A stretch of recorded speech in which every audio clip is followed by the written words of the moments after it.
The National Weather Service in Wakefield has issued a severe thunderstorm warning for southern Mecklenburg County until 4:15 p.m.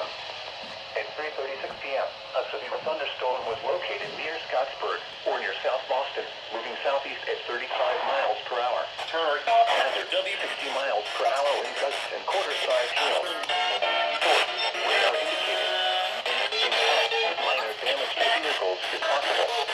That wind damage to trees and power lines. Radar indicated. Impact: minor damage to vehicles is possible. That wind damage to trees and power lines.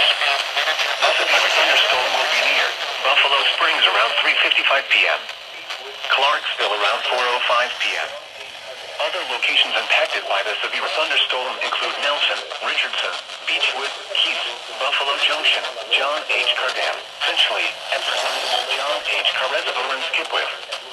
For your protection, move to an interior room on the lowest floor of a building. If on or near Lake Gaston, get away from the water and you can indoors or inside a vehicle. Remember, lightning can strike out to 15 miles from the parent thunderstorm. If you can hear thunder, you are close enough to be struck by lightning. Move to safe shelter now. Do not be caught on the water in the thunderstorm. Please report severe weather by calling 757-899-2415 to the National Weather Service Wakefield Facebook page or using Twitter at Wakefield. Repeating, a severe